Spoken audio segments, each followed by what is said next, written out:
Imagine waking up before sunrise to the sound of roosters crowing and livestock bellowing. You stumble out of your straw pallet in a dark, dank room, too dark to make out any details, but with just enough light filtering through cracks in the wall to make out shapes. Outside, the wind howls, rain lashes against the roof, and thunder rumbles in the distance. It's going to be another miserable day in the village.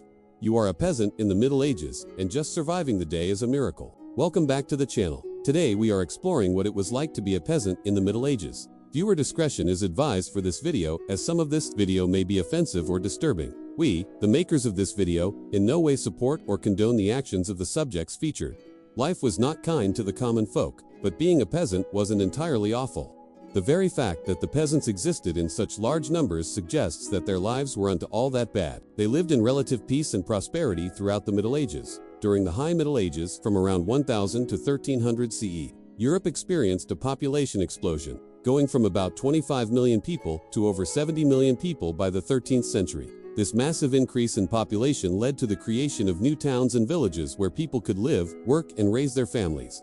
This created more opportunities for people to own land and farms, and with that came the title of peasant or yeoman. The word peasant might conjure up images of dirty, unwashed people living in filth and squalor, and that certainly would have been true for some peasants at times, but they were not always filthy and starving. In fact, life for peasants was much like life for farmers today. They got their hands dirty working the land and raising crops and livestock, and in return, the land provided them with food and other necessities of life.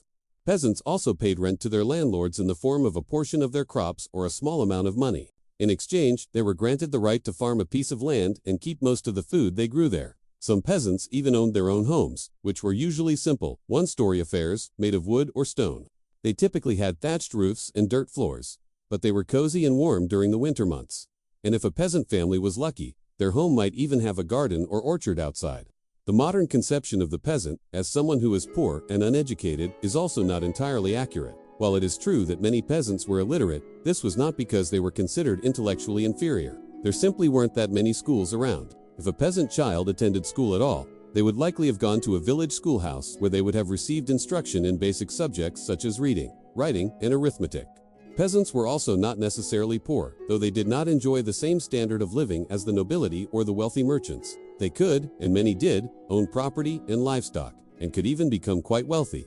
However, the vast majority of peasants were farmers who worked the land for their landlords and lived a simple, often difficult life.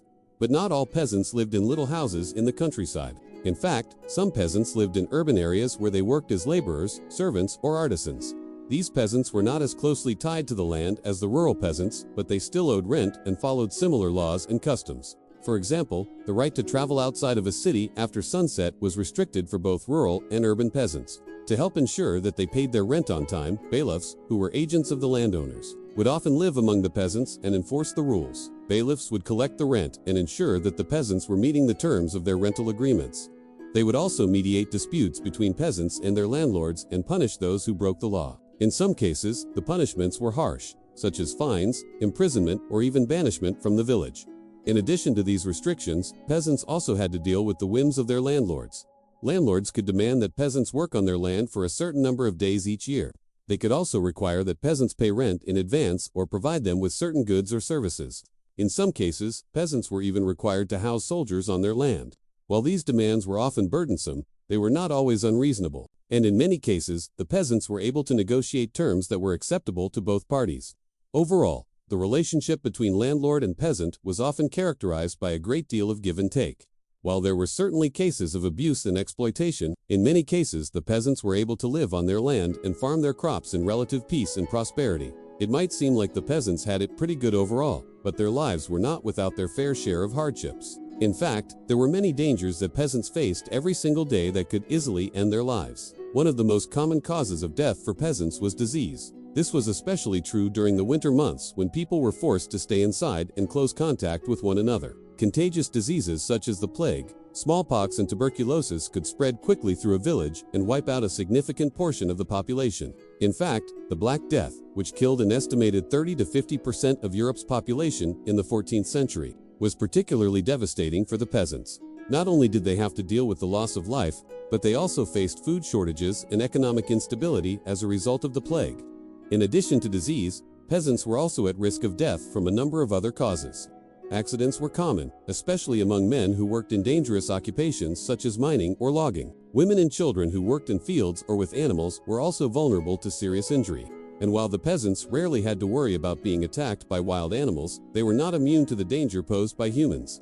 Bandits and robbers sometimes targeted isolated farms or villages, and peasants who lived near borders or in areas that were contested by different kingdoms were at risk of being caught in the crossfire. Natural disasters such as floods, droughts, and storms could also pose a serious threat to the peasants' way of life.